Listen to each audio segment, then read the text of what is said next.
Aren't there times when you want to talk about everything? Sometimes talking about anything is very therapeutic. And don't forget about talking about, well, nothing. Sometimes it's about just listening to what others have to say. Please join me for my podcast, Yada Yada Yada, a chat about everything, anything, and nothing. It's a great way of knowing about what's not coming next. Elizabeth Accomando, who's the owner of Barky Pines Animal Rescue and Sanctuary, is located in Loxahatchee, Florida. It is their mission to save local animals in need of rescue to reduce pet overpopulation, as well as educate the community, especially our youth, in animal husbandry in order to break the cycle. Barky Pines continues to aid in keeping Palm Beach County a no-kill county. I love that. I used to work at a rescue organization, so I love everything that you're doing. So why don't you tell me a little bit about your rescue Thank you. organization? Well, like you said, we're out here in Loxahatchee. We still in 2014, we're almost at 6 years now. And as soon as we received our 501c3, we started pulling the dog from the county, um, obviously reducing the shelter population there and saving a lot of lives. And as you mentioned earlier, last year, collectively, we were able to get our government county shelter status, um, which, as we know, is around 90-93% of live outcomes, which is wonderful. Sadly, we can't save them all. A lot of surrender there. We've got 11 senior dogs in sanctuary right now, amongst some other special needs dogs. So we do a lot of that. So it's a lot of caring for them. It's just 3 of us. 6 acres. So we're able to rescue farm animals as well. We've got a couple of horses, 4 pigs, countless chickens, ducks, peacocks, African sulcata tortoise, a couple of ferrets, some guinea hens. So we've got quite a variety of animals here. We don't just do dogs and cats, but since we started, we've rescued 750 dogs. Wow. And like I said, it's just the 3 of us doing all the care. We really don't use fosters. Occasionally, shelter, a dog will go to foster. It's rare. It's if we're overcrowded or the dog has something that's contagious. Obviously, we don't want to bring it in here. We don't really have a good quarantine space yet, but we're working on that. And then the dog, once the dog is ready, it'll come here, and it helps us to know their personalities, being able to match them with the right home when they are adoptable and ready to go. And that's critical. Nobody has a crystal ball, obviously, but we do our best to make sure that the dog is a good fit, so the whole family is happy and has many, many happy years together. That's wonderful. I'm glad that you mentioned the other animals because I did not know that. I thought that you were just a dog rescue organization. So it's great to know that there are other animals that you rescue, just to let other people know that as well. I know that you said not really fostering. So what I was curious how you feel about senior dogs, and if you participate in helping to rescue senior dogs. I know that there's a lot of people out there that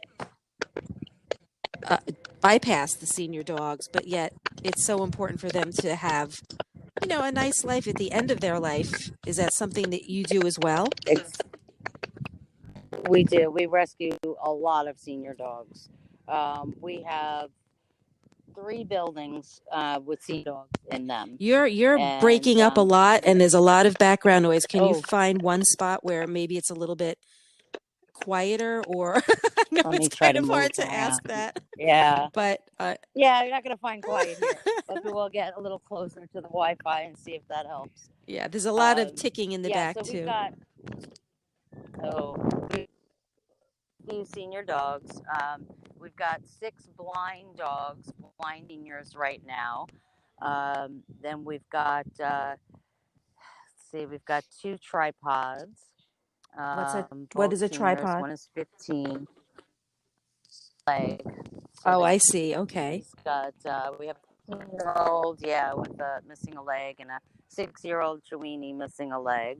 Mm-hmm. Um, and again, most of these dogs do come from the county. A lot of times, people can't, they don't want, even if the dog is ready, um, the process, they'd rather, let somebody else handle it. So they bring the dog to the county, and they'll call, not just us, but many other rescues as well. But we typically take them. Sometimes, they're here just basically for love and more like a hospice situation. Other times they have simple issues, like the one poodle with the 3 legs is a skin condition. So it's just a matter of keeping them on the medication and the medicated baths, and to keep that in check, because it is chronic, because it had gotten so bad. So, yeah, we do take a lot of senior dogs. Unfortunately, there are people that want to do the same thing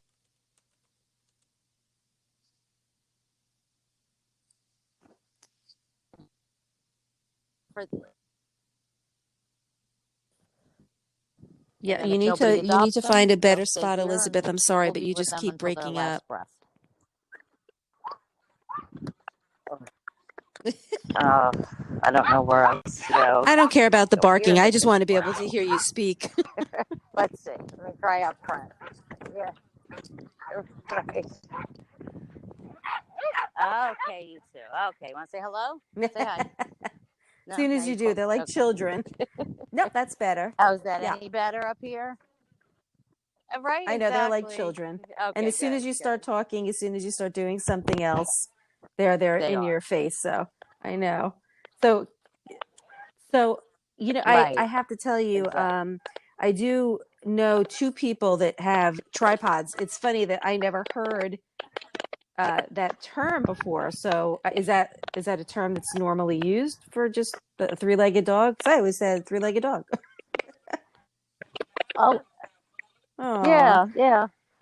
Tripod yeah, is I kind of know. I common. one of the people that I know that has a tripod is a little concerned about the future because of the back leg. I think because there's so much attention paid to that one leg that there could be hip issues later on, certain things like that. But still, to be able Correct. to adopt a dog that's in need in that respect, I really think that there's more people out there that want to do something like that, but maybe they just don't know where to turn.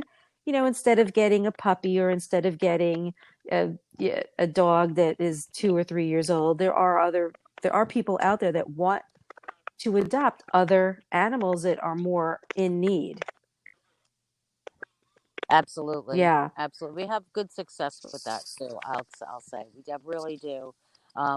We've adopted out a lot of senior dogs, and what we also try to do is place senior dogs with senior people, Mm. and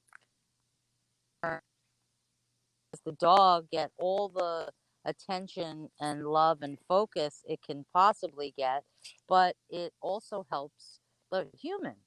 It gives them something to take care of. It gives them purpose, where some may feel at that point like they don't have a lot of purpose, that they're just kind of, waiting for a visit or whatever the case may be. And here comes this little fuzzball, and the joy that it brings to the person is just, it's incredible. Are you still there? I'm here. Oh, I okay. thought I lost you, but we went silent there for a Okay. second. Yeah, I don't know. I don't know why. It's just a very bad connection, but I'll just keep going.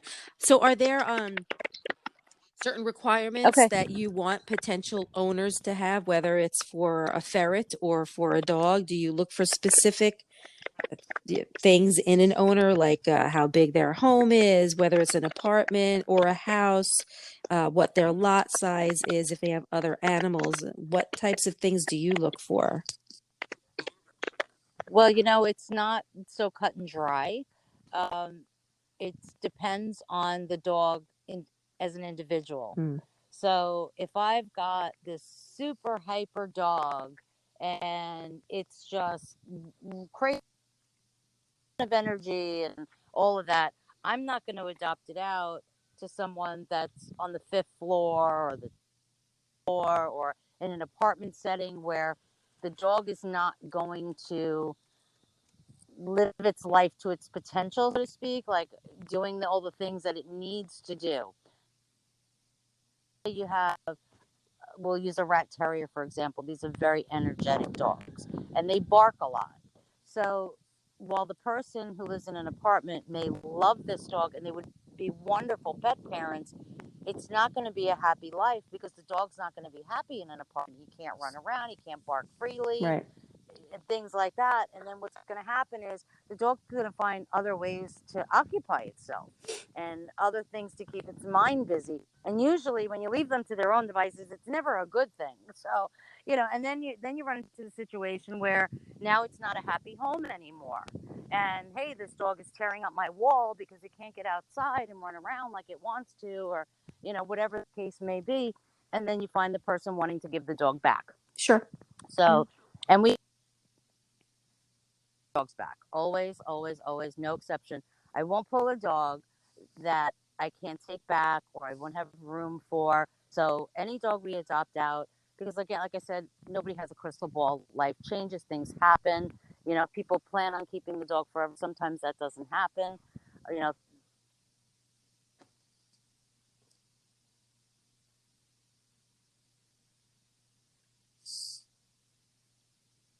We want to make sure what the important thing is. So try as hard it really. Elizabeth, you're breaking up However, again. it reduces the chance of them, and that's You're breaking up quite a bit. shoot. Oh boy. Yeah, I don't know why. Terrible connection. Yeah, usually The with ticking went away in the background. usually with podcasts, I don't know. it's best to try and find a place where you have like a great connection. But I know it's yeah. I don't really have a no, great I know. connection anywhere out I here. know, We're kind of in the know middle where of you nowhere, are. so I know it is. very difficult. Well, that's Yeah. okay. I mean, we got the essence of what you were talking about. I know I had read an article recently that due to COVID, many people decided to adopt dogs. And more than half of Right. those people have now surrendered those animals. And you know what? It's not just with a pandemic. That's a shame to hear. It's horrible. I mean, when I worked at the ranch, it happened quite often, and it got me not only angry but very sad. And people just were unwilling to try or to train. And there were some trainers that I knew that would help these people pro bono. And they just said, no, take the dog back, as though it's just, indispensable. So I really hope Right. that That's people, very sad. it's very sad. So I hope that when people make a decision, they're smart about these decisions, because dogs have feelings. All animals have feelings. It's not just about what the human wants. And it just makes me very, Exactly. very upset that they don't take those types of things into considerations. Do a lot of thinking before you make a decision, because it is a responsibility. It's a huge responsibility. You just have to And be it's a long term. Yes, it's long term. And, I'm also a trainer, and a lot of people just think that, oh, okay, I could just teach my dog the basics: sit, stand, stay, place. And those are really great basics to have, but there's more training that gets involved. It's like having a child. When you have a child, it's a baby. The baby has to learn as it grows up, and you're dedicated to that baby. It's the same thing with the dog. Training never stops. But I think that humans just want to train and then it's over. But it's a consistent thing. You have to be able to participate in the dog's life every day. So I don't want to keep going on, because I'll just start to get, angry. because I've seen Right. And enough you to know, know. it, So it, anyway, let me ask you, right, what exactly. types of donations do you need? What types of donations do you accept? Um, really thing. We always need dog food, cat food, farm animal feed. We always need, sheets and towels, cleaning supplies, of course, monetary donations to help with the medical bills because we know vet bills are very expensive. So, that's always, a challenge, especially with, the senior dogs. And, we take a lot of medical needs dogs and special needs dogs, not just the ones that, okay, get them neutered and out the door they go. There's some long term medical that needs to be done. So that's very helpful. Um, but yeah, that's, the basics of it. What we use on a daily basis, consumables, like I said, the cleaning stuff and, you know, disinfectants, things like that. Always important all the time. Sure. Dog food, senior dog food, wet food for the old dogs that limited teeth and or have trouble eating the dry. Um, but yeah, that's the basics. Okay. And I know we were just speaking about, people who surrender their dogs. I know that this is something that's done on occasion when they adopt dogs, excuse me, from you. Would you recommend those people that make a decision that they cannot take care of those animals to bring them back to you? Oh, absolutely. It's actually in our agreement when they adopt the dog that the dog will they will contact us if they can't keep the dog. Okay. And can you tell me what some of the costs are for adoption? Typically, your average adult dog is 300, and then senior and special needs dogs there is no cost. So, if somebody came to me and wanted to adopt a 10-year-old dog or a blind dog or something like that, of course we appreciate a donation. It helps reimburse some of the costs we spent on that animal, helps to rescue more animals, but it is not required. Okay, great. And And all the dogs, of course, are altered and vaccinated. They're all microchipped, dewormed, heartworm negative before they go home. perfect.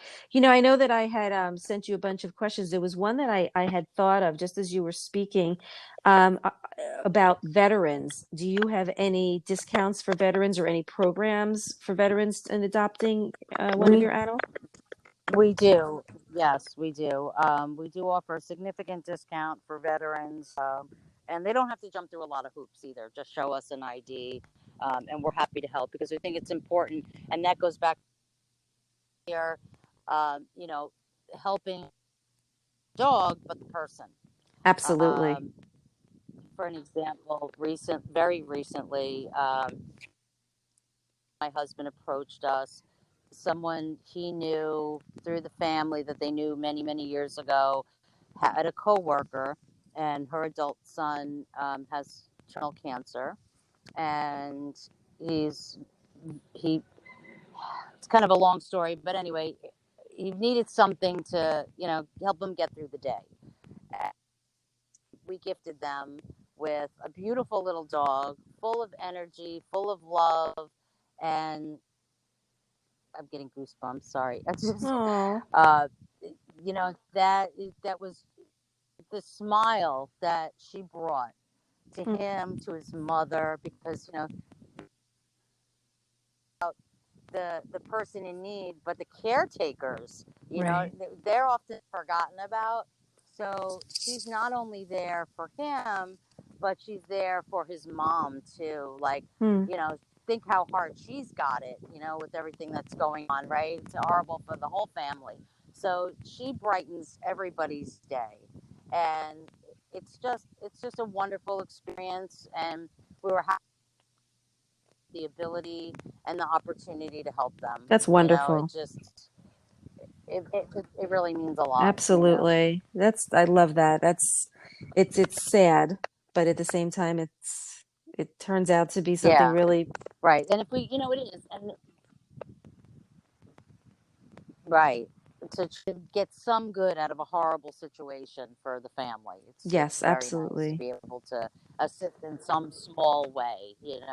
Yes. And she'll be a gift, for the family for many, many years to come. So Amazing it's how wonderful. amazing how one furry animal can uplift a family and try and turn a negative into more of a positive. You know, Exactly. Exactly. there's people that just don't realize just how important these animals are in our lives and what a difference they make. Obviously, you know that. You have a farm, Oh, animals. absolutely. Absolutely. Yeah, absolutely. Are there, Absolutely. Yeah, as much hard work as it is, we get a lot of joy every day. of It's a course, lot of hard work, but there's a lot of reward, especially when the dog goes home to a family. It's extremely rewarding. And we really do our best to stay in touch with everybody, have them send photos. And it's nice, not just for us, but everybody that supports us, they love to see it, and people feel, we have a hashtag that we use, Barky Family, and I say it all the time. It's not just a hashtag; it's really the way we live because we want to continue life. We want to see those updates and all the happiness and joy that these dogs that were on death's row mm, are now living their best lives and providing the best life for their family. I mean, it's just there's no better feeling, and that's a good part of why we do what we do. Why we absolutely. sacrifice and gave up everything pretty much, to Mm, do this and lives. People always say, "Oh, if I hit the lottery, I didn't hit anywhere near anything like that." But we do it. We do it, and it's very rewarding. Um, physically, not physically, really, it's exhausting. But mentally, spiritually, very, very rewarding, and so worth it. We spent many years. We were self-employed, and we had a business, and my husband and I, and we worked hard trying to make people happy for 30 years. And it's like, you know what? I'm kind of done trying to make people happy, although in a lot of respects we're not, but in a different way we make people happy now. So, and it's a nice way for the second half of our life to be, mm, to be able to do something like this, um, not having material things, but making sure, yeah, it's like so much more important, it's wonderful. Yeah, I agree. priorities. I agree. And I do I do know some people who have said, "Oh, when I get older, or when I make more money, or I really want to open a rescue, or I would love to have a farm to bring in animals that are seniors or abused or specific situations." And I think it's wonderful when I meet people that have such a big heart, such as yourself. The only thing is, I don't know if they know just how much goes into it, and what you would need to give Right. up and what you need to do. And although the concept is, Everything, it's really. you really do not have time for yourself. And if you're willing No. to, right, if you're willing to do something like that, I think it's beautiful and a wonderful idea. Just make sure that you research and you speak to people such as yourself to give an idea of what to expect. At least you have an idea then of, okay, is this something that I can do, not that I want to do? Right. I mean, I want to do it as Right. well, but the Exactly. question is, can I do it? Well, no, I know I can't right now because I certainly don't have 6 acres like you do. Do I want to do it in the Right. future? I absolutely do, but I plan on speaking with people such as yourself to get as much information as I can to make sure that I can do Right. it, you know. But it does take Exactly. a special Exactly. person such as yourself to do something like this. So I thank you for doing it. I did want to ask you one other thing. Are there certain dogs or animals that you're showcasing that have maybe been on your farm for a while that need homes outside of the newer animals that you might have? The ones that have been here a while are really here for sanctuary.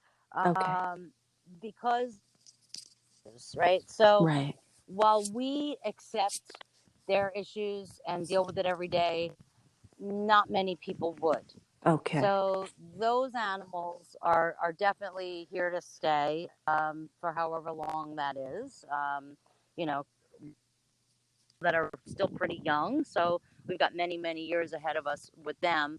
I do have, I really, um, dogs that are not, super special needs, like the ones that are not in what I call senior housing, like the blind ones. It's tough. A 15-year-old blind dog, not many people are going to want to adopt it. And I totally get that.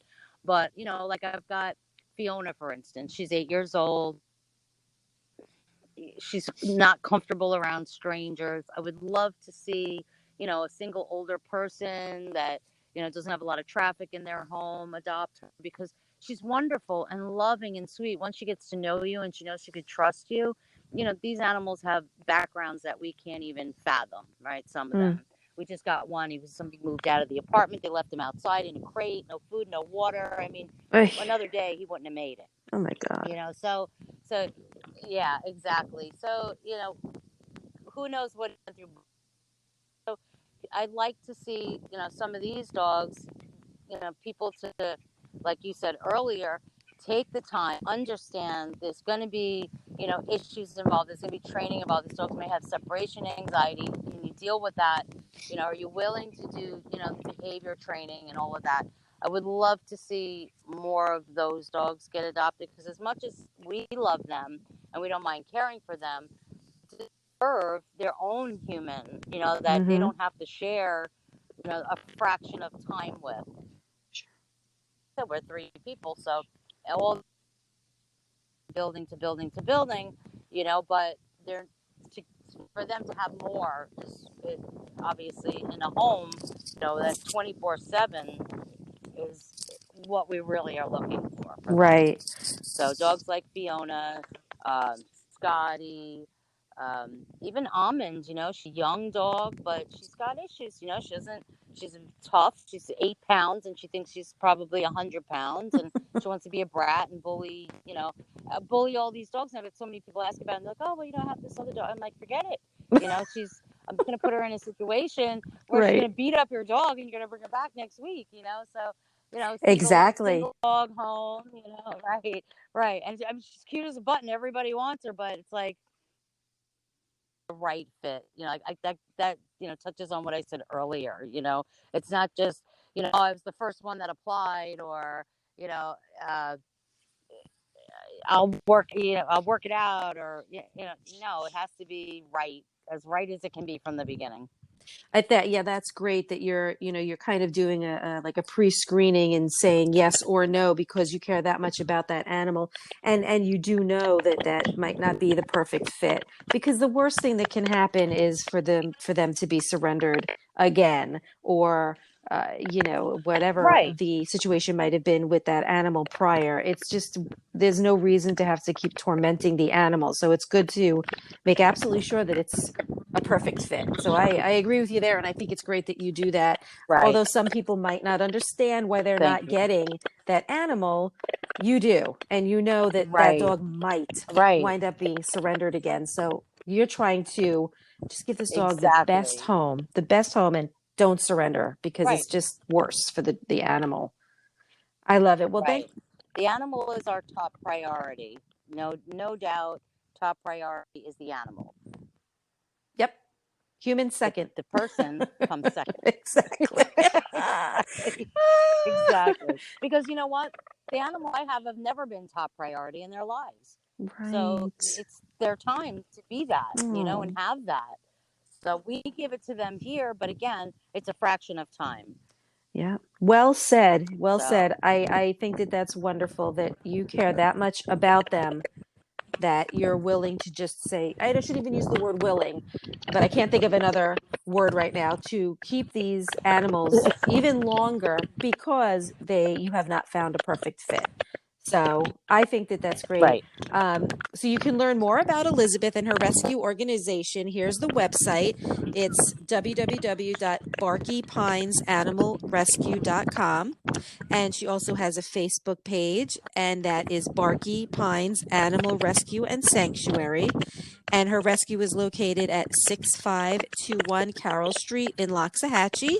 And the phone number is 561 402 1451. And all of the links and all this information, including this podcast, will be on my Facebook group page, yada, yada, yada. So if you haven't joined the group yet, please do.